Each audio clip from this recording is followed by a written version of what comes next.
Today we're talking about the 5 dysfunctions of a team of any kind. And I'm going to go through these fairly quickly.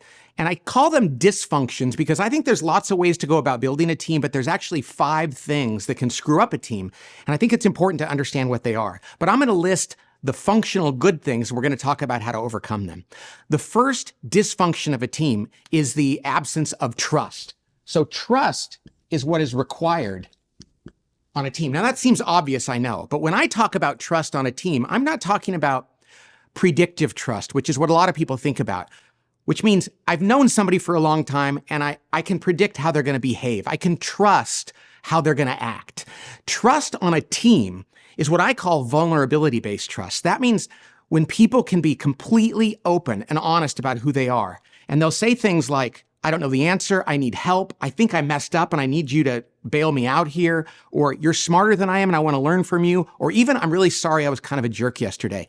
Vulnerability-based trust gives you the confidence to know that when you sit down with a teammate, they're always going to tell you the truth and be completely frank with you. And that is at the base of this pyramid because it's the most important part of building a team. Now, trust is important because it allows us to engage in healthy conflict. You see, the fear of conflict is a problem, and it exists on so many teams. It's not only okay to engage in conflict on a team, it's required. But if we don't trust each other, then conflict is not good. Because without trust, conflict is manipulation and politics. But with trust, when people are vulnerable and open with one another, conflict becomes nothing but the pursuit of truth or the best possible answer. And we need our teams to do that. Now, conflict is going to look a little different from culture to culture, company to company, family to family. What's most important is that people don't hold back their opinions. If something important is being discussed, people weigh in with one another and they debate things with one another. And it can be a little uncomfortable, but it's always in service of the greater good. Now, why is conflict so important? Because without it, we can't overcome the next dysfunction, which is the lack of commitment. Commitment. Active buy-in is critical on a team. But if we don't weigh in, which is conflict, we don't buy in, which is commit. And so many teams, when they don't have a good argument or when people don't share their opinions, at the end of that conversation, they don't really commit to the decision that's being made. As a result, they walk away. They tend to be passively committed. They don't really support the idea. And when they see a problem, they sit back and they say, I never really liked this idea in the first place. That's why conflict begets commitment. What we want to know is when we leave a meeting that everybody is on the same page, even if they originally disagreed with the idea intellectually, at the end of that conversation, the leader can say, we're going to have to commit to something. And based on everything we've heard, let's choose this. 99 out of 100 times, people will commit to a decision that they disagreed with if they know they've been heard and they know that their opinion was considered. Commitment is that important. Now, why is commitment so important? It leads to our ability to hold each other accountable. Accountability, which is the hardest of all 5 of the dysfunctions to overcome, is when people on a team can turn to one another and say, hey, we committed to that, but it seems to me like you're not doing it anymore. Is there something going on that I can help you with? Or is there something you're not aware of? Because we all need to do what we agreed to do. And notice what I talked about there. Peer-to-peer accountability. People have to turn to one another and say, I think you can do better.